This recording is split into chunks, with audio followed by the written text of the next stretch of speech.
One of Midland's own, Lois Folger, will introduce our next faculty presenter. Lois received her petroleum engineering degree in just 3 years from the University of Texas at Austin, and later a master's degree before heading to UTPB to earn her MBA. She spent her early career with Texaco, then Concho, before starting her own independent oil and gas company, Folger Energy. She was a member of the first group of UT-PGE distinguished alumni. She is currently a member of the Cockrell School of Engineering's advisory board, along with her husband, Richard, whom she met at UT. Together, they have established the Lois K. and Richard D. Folger Leadership Chair in Petroleum and Geosystems Engineering to recruit and retain exceptional faculty to ensure UT-PGE is always number one. Lois.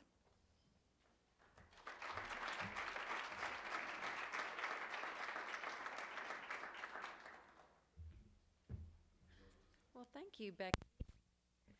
I am very pleased to introduce our next speaker, Dr. John Olson, who, since the first of the year, is our newest chairman of the Petroleum and Geosystems Engineering Department, a department that's responsible for the nation's best petroleum engineering programs. And don't take my word for it. U.S. News and World Report ranks the undergraduate program in petroleum engineering #2 and the graduate program #1. Dr. Olson has been part of the UT faculty for 20 years. He received his bachelor's degree in civil engineering and earth science from the University of Notre Dame. Then he went on to get his Ph.D. in applied earth science from Stanford University. He then went on to gain extensive experience in both geology and engineering, working at Mobile Research Center's laboratory in Dallas. John brings to the position not only this extraordinary combination of research and industry experience, but he brings a passion for teaching and for mentoring. He currently is an instructor for the introductory class in petroleum engineering that all undergraduate students need to take, all petroleum engineering undergraduate students need to take, and he is an undergraduate advisor. John is recognized internationally as an expert in hydraulic fracturing, and he is selected by the Society of Petroleum Engineers as a distinguished lecturer. He travels across the world sharing emerging technology in oil and gas with industry professionals. John is a highly collaborative leader, and he is ensuring that the Petroleum and Geosystems Engineering Department is well positioned to meet the industry's future workforce and technology needs. Dr. John Olson.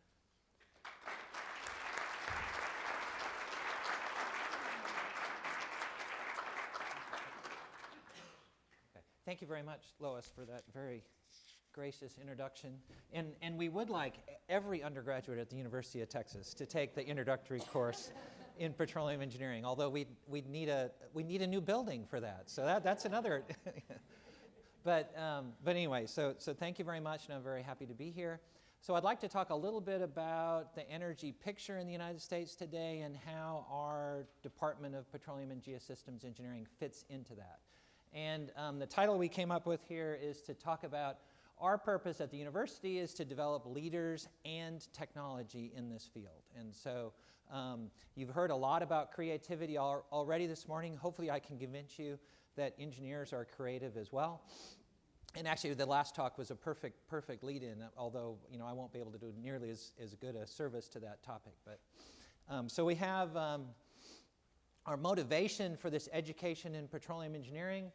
Many of you are living this today in Midland. I mean, Midland is one of the centers in the country for energy, but essentially oil and gas provides the majority of our country's energy, okay? I'll put some numbers on it in a minute, but it's an extremely important part of the basis of everything we do. And the innovative application of technology is essentially what's made the recent oil and gas boom. So it's basically petroleum engineers and geoscientists going out and doing something new in an innovative fashion and really revolutionizing the energy business. So it's really an amazing accomplishment that's been made in the last 6 to 8 years. So let's just take a look here at U.S. crude oil production. And those of you who are in the business know that there's actually two different numbers. There's the crude oil number, and then there's a liquids number. And liquids adds in other kinds of liquids that we produce when we produce natural gas. But this is the crude oil number for production in the United States. And so we start back here in 1919 or so. Right here in about 1931, when I'll show you as the first graduate from our program, there was a bit of a decline. So I'm not going to say that we're responsible for that decline. But essentially you saw increasing production of oil up to almost 10 million barrels a day, okay, 10 million barrels a day in the early 1970s. And then we started this decline, which was delayed for about 10 years because of discovery of oil on the North Slope of Alaska. And you can see that bumped up the peak maybe about a million barrels a day. But very soon after that, about 10 years or 15 years later, we went back onto this inexorable decline in oil production. What's so incredible today is with the shale boom, essentially not only have we been going for about maybe something on the order of 8 years, but the increase in production compared to this North Slope of Alaska, which was thought to have been an incredible discovery of energy, just a record-breaking discovery of energy, shale has surpassed that by about a factor of 4 as far as a reversal in the production rate. Now, we don't know what the projection out into the future is going to be, and it's going to be highly dependent on pricing, and so that's why the energy industry is so concerned about prices today. But it's really a spectacular achievement as far as technology. And let me talk just a little bit more about it, because the center of that spectacular achievement in technology is the state of Texas. Okay? And so if we look here of the four leading states as far as oil production in the United States, we have Texas, Alaska, California, and North Dakota. And growing up in Minnesota, it's just really hard for me to say anything nice about North Dakota, but you know, I'm just going to have to do it because it's part of the story. But if you look at this, Texas was on this inexorable decline. I don't think people really thought this was ever going to turn around.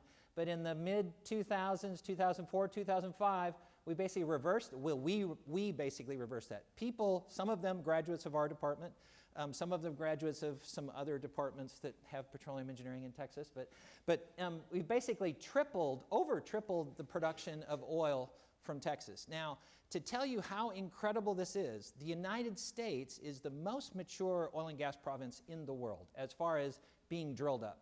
Texas is the most mature region within the United States. And to go from 1 million barrels a day to 3.5 million barrels a day is just an incredible achievement of geoscience technology and engineering technology. So again, it's just I can't help but applaud the engineers that have done this.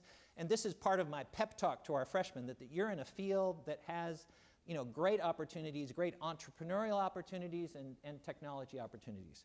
If you look at the production in the state of California, where there's really not a whole lot of shale, they've just been on a decline, or excuse me, that's Alaska, and here's California.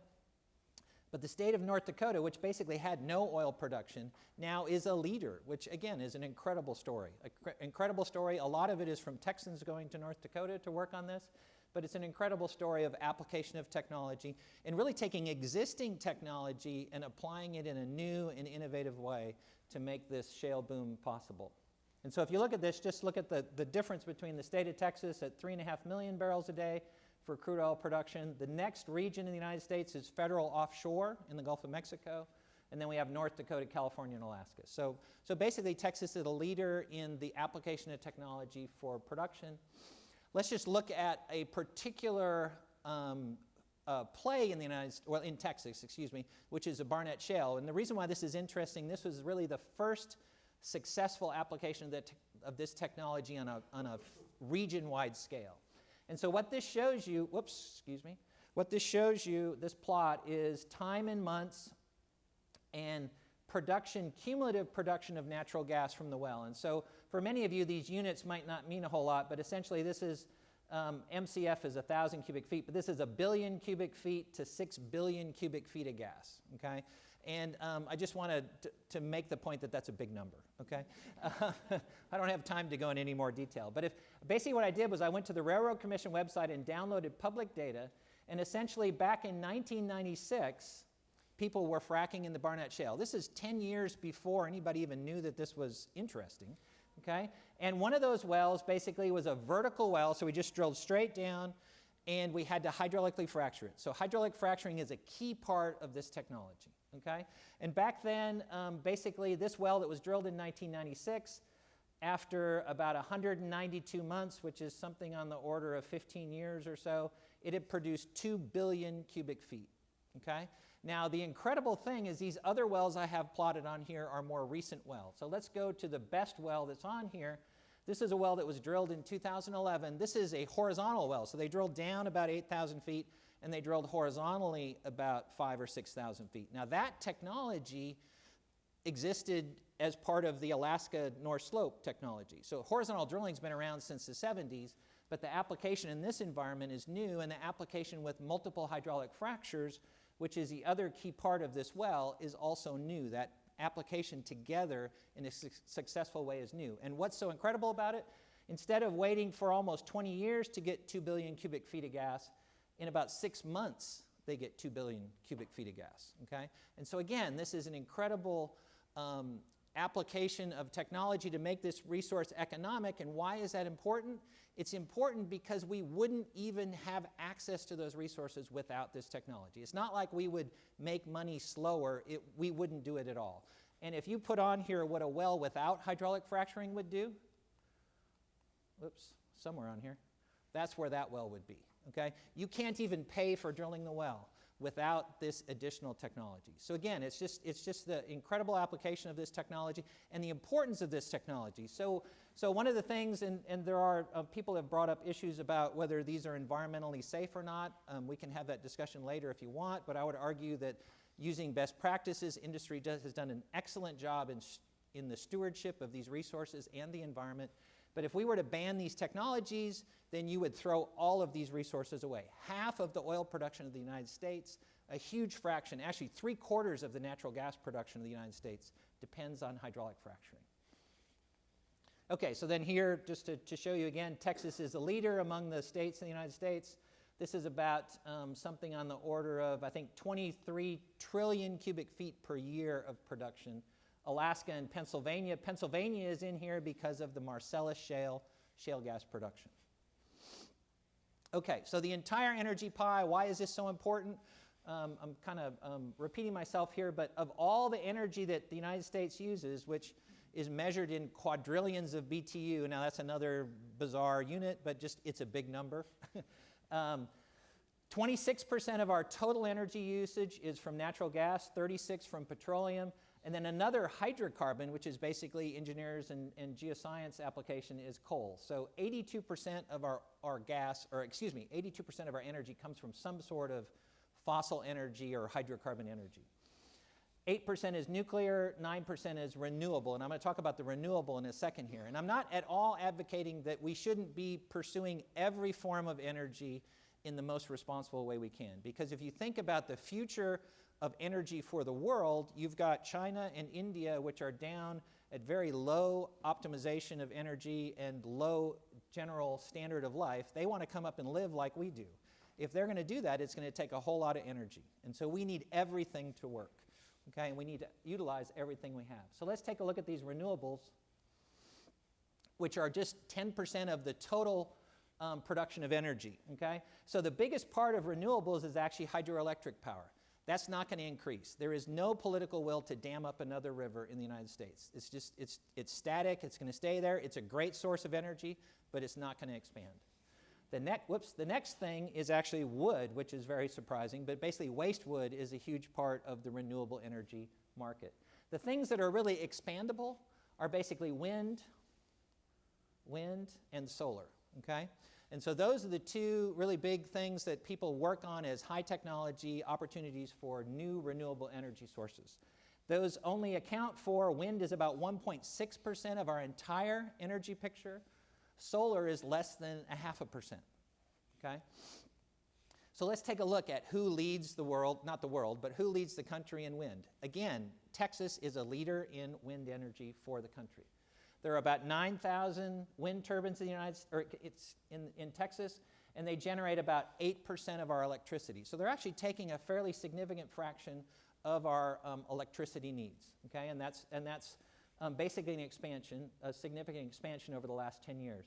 One of these 80-meter tall, if you've gone by the field out near Sweetwater and Lubbock, one of these 80-meter tall windmills is rated at about 3 megawatts.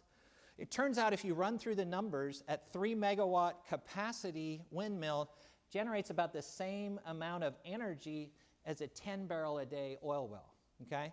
That 10-barrel-a-day oil well, we've got about 100,000 of those in the state of Texas, okay? And what that means, what's a 10-barrel-a-day oil well? That's probably a well that's been producing for 25 years, okay? And so those pump jacks that you see when you drive by the road, those wells at 10 or 15 barrels a day are extremely important for our energy future, just like these windmills are, okay? And so it's actually, when I did this calculation, I couldn't believe it to start with, but it really is incredible that these mature wells are still very important as far as generating energy. So essentially, these two basically things are roughly equivalent, okay? Although some of these wells are producing 500 or 1,000 barrels a day, and so then those are worth many more windmills. So where does Texas stand as far as the utilization of energy? Texas has about 180,000 producing oil wells in the state. The average rate for those wells is about 12 barrels a day, okay? There's a whole range up to, I think, as high as a few thousand barrels a day would be the highest, but the average well is about 12 barrels a day, and that's because most of these wells have been out there for a very long time. If we don't maintain those wells, that would be a significant resource lost. We have about 100,000 producing gas wells, and in cubic feet per day, it's about 200,000 cubic feet, but to put this all in the terms of oil, just for your reference, one of these average gas wells is worth about 40 barrels a day of energy, of oil energy, okay? So our gas wells are actually higher performing on average than our oil wells. So what is the projection for the future? And this is the million-dollar question, and really nobody knows what the answer is here, but I just want to show you an answer just to give you an idea of what we're talking about. So this is from the Energy Information Agency, which is part of the federal government, and they're projecting out 30 years. Now, one thing you know about a 30-year projection is it's most likely going to be wrong, but hopefully it's somewhere in the ballpark of reality. And so all I want to show you here is they project that this tight oil, which is from shale, which is the application of horizontal wells and hydraulic fracturing, is going to be a significant fraction of our total oil production. So this is millions of barrels per day here, up to 8 million barrels a day from 1990 out to 2040. So this is going to be about 25 to 30% of our total oil production in the United States for at least another 3 decades. Well, really, you can see this is going to go out, project into 5 decades or 6 decades, okay? Until we find the next great thing, right? As far as natural gas goes, that projection is much more optimistic. There's a lot of debate about whether this is realistic or not, but this is one of the answers. This is a potential, and it's what people talk about, energy independence, or at least the United States might even become an energy exporting country to serve the needs of the rest of the world. Because essentially this energy is a world natural resource that all of society needs to take advantage of, and for us to bring the boats up for everybody in the world, okay? So let's just look at the accuracy of this projection right now. Essentially underpredicted our peak oil production by about 30%. So actually engineers and geologists have been more successful than they were anticipating. Okay, so let me jump ahead here. So let's go back to, so that's a little bit about the energy picture, why this is important, why petroleum engineers are an integral part of this story. Who are we at UTPGE? Lois already introduced you to our rankings here. We have 18 professors, 2 full-time and 2 part-time lecturers, for about 700 students between undergraduate and graduate. So that's a pretty high student-to-faculty ratio, but we still have a fairly good community feel in our department. About 90% of our bachelor students go into industry to work. Our alumni, we like to think of as our best ambassadors in our products. So our alumni are leaders in the industry. 1 in 10 alumni are in executive positions. This is a group of a fair number of actually Midland people that are a recent dedication of one of our student centers. And since 1931, we've graduated almost 4,000 bachelor students. And you can see the numbers of other students here, 1,000 MS and about 200 PhDs.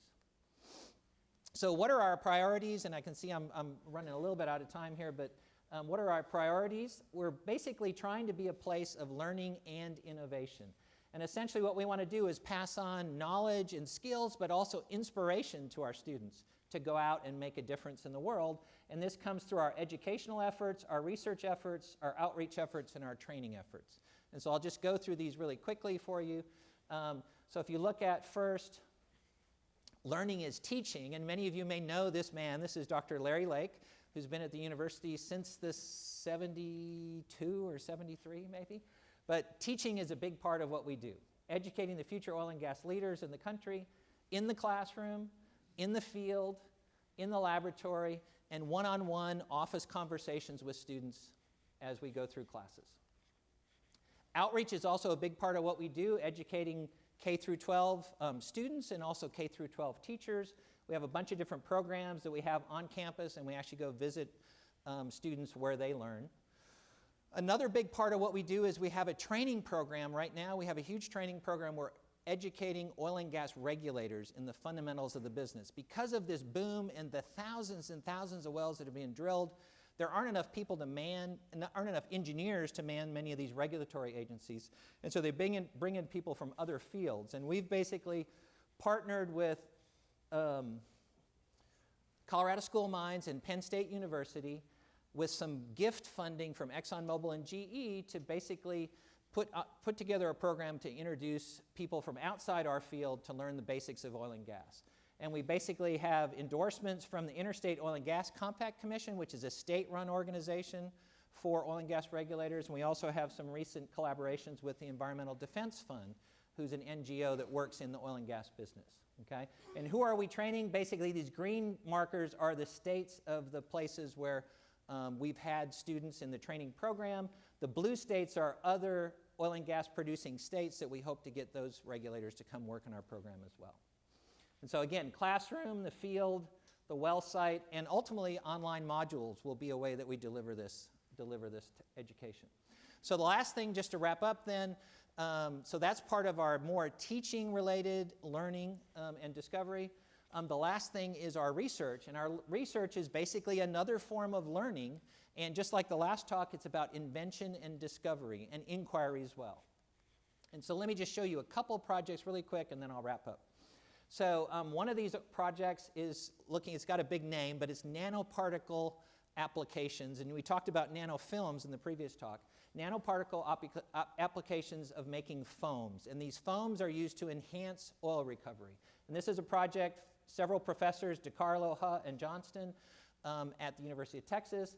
And the basic science here that they applied is they found that if they put nanoparticles in liquids, and nanoparticles are basically 5 nanometer diameter particles. A hair is about 100,000 nanometers in diameter. Okay, so it's incredible technology just to create these things. They found that it makes a more stable foam. So this foam you can pump down underground and it doesn't degrade as you pump it. They've taken that technology in the laboratory. They take rocks in the laboratory and they actually flood them with fluids to see how much oil they can sweep out of the core to get more oil that was left behind in old oil fields. We take a CAT scanner from medical technology and we slice that core up digitally to see what's happening inside the core. And what we find is that the blue here is the leftover oil that we weren't able to produce without this nanoparticle technology. With the nanoparticle technology, you can see that we've swept almost all of the oil out. Okay? And so that's the demonstration in the laboratory of the technology. And you could take that to the field. So this is supposed to be multiple layers in an oil field, which would be like in West Texas oil field. We're injecting CO2 to try and improve recovery.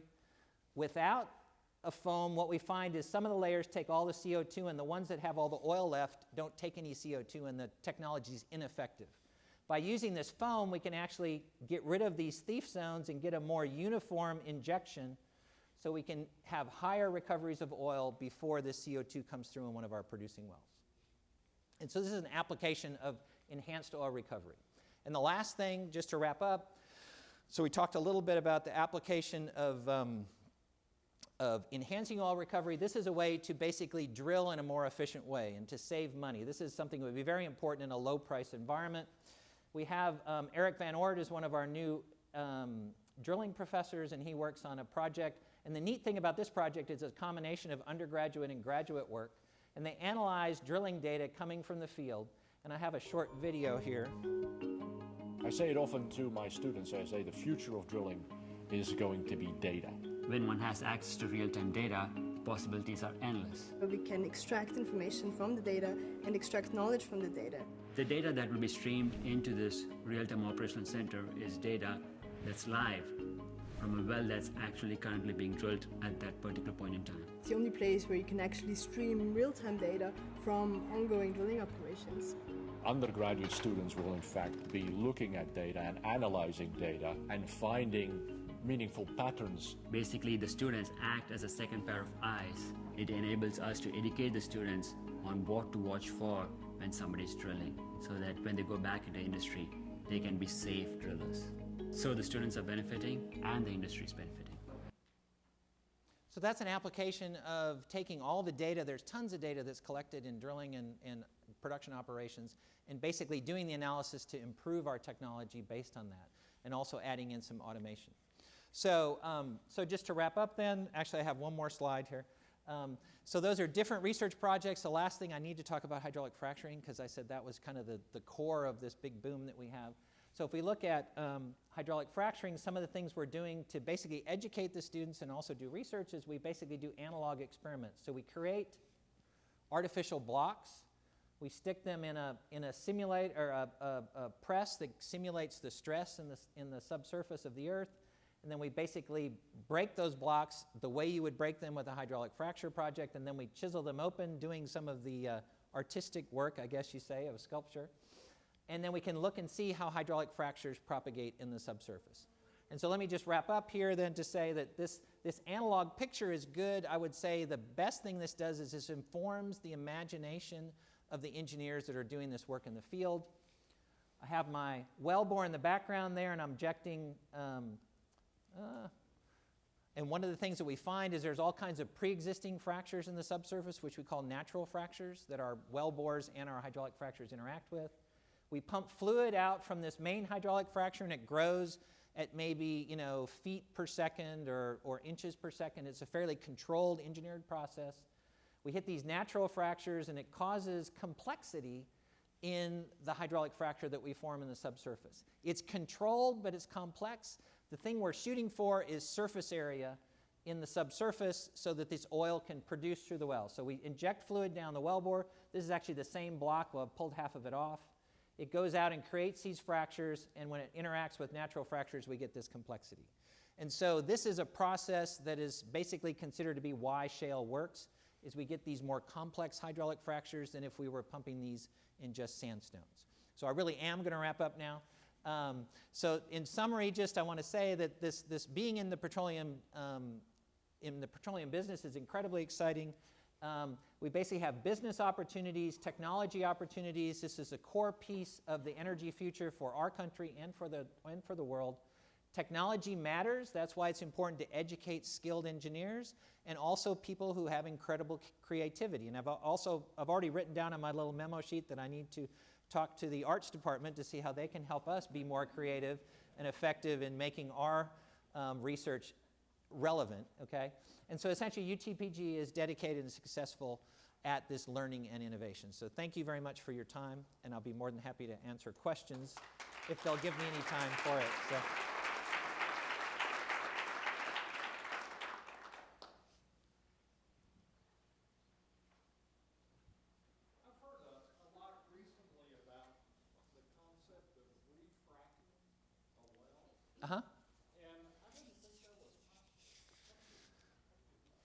So the idea of refracturing a well has been around for a long time. People would do that in vertical wells in our more conventional hydraulic fracturing technology. It is possible. It takes a lot of trips into the wellbore, which takes a lot of time, which makes it very expensive. And from what I've heard from operators, in many of these environments, refracturing is not considered to be super effective unless you're changing technologies. So like in the Barnett Shale, for instance, people used a thick, viscous gel to pump their frac job, and they didn't get as good results. They came back with so-called new technology, but this is how we did it in the 70s, with a thinner fluid, and they found that they got a lot better production. And so there are applications there where you don't think you applied the right technology to start with, and you refrac and get better results. But it's not being it's not being used in a widespread manner right now, I don't think, but infill drilling is probably more prevalent than refracturing, I would say. It is possible, though. It is possible. Dr. Olson, congratulations. It's back here, Steve Pruitt. Oh, okay, Steve. Congratulations on your appointment. Love your presentation. It's something hopefully ordinary citizens can understand. And maybe we can use the art department to improve the image of the oil industry. That's a thought. I do have a question, though. How are we doing in recruiting U.S. citizens to our graduate school program? So, just to reference then, so how are we doing in recruiting U.S. students? Just to let you know that about 90% of our undergraduates are actually Texans, and a very small fraction are international students. In the graduate program, traditionally we've been much larger international students and a small fraction of American students. We have had great success recently in increasing the number of American students in our master's program. I think our last class was more than half American students in the master's program. The Ph.D. is still a minority American students, maybe. Actually, that reminds me, you actually have some things on your table somewhere. Some of you have your things on the table. There's a Energy One magazine, and then there's a Facts and Figures. So it actually tells you all the facts for our recent admissions. But American students are challenging to get, particularly petroleum engineers, because they can go out and make $100,000 a year with a BS degree. So they don't want to hang around and do a graduate program. But the other thing I would say about the international students we have is they're a great addition to this country's technology and industry and economy, because most of our international students stay. They come here and stay.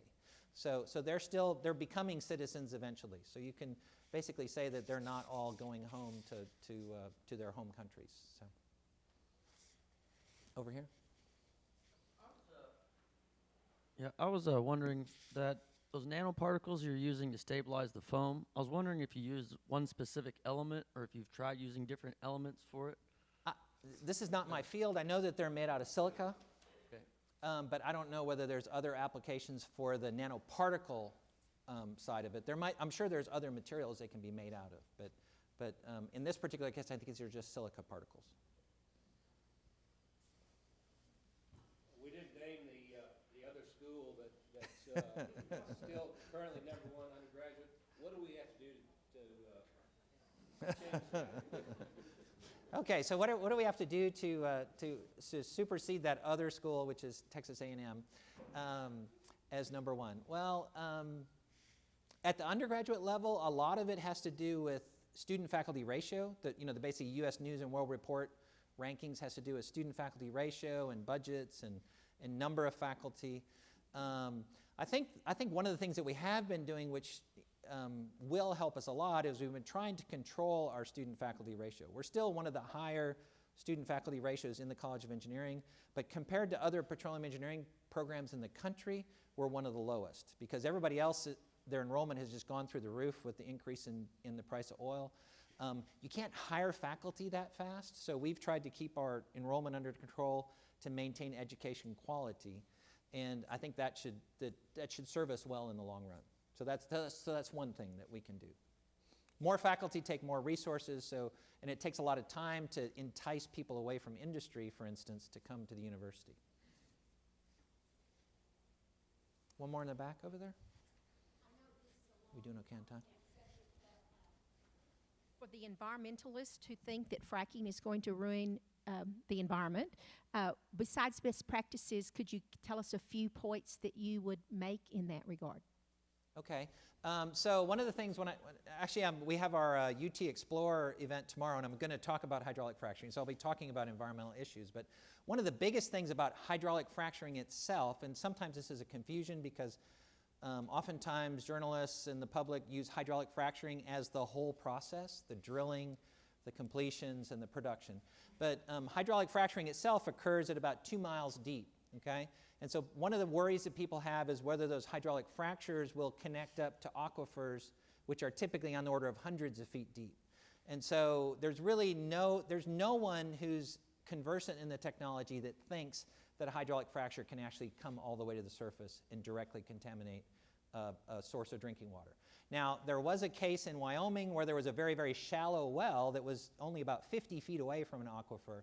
And I think, actually, there's still some debate about whether there was contamination or not, but that increases risk.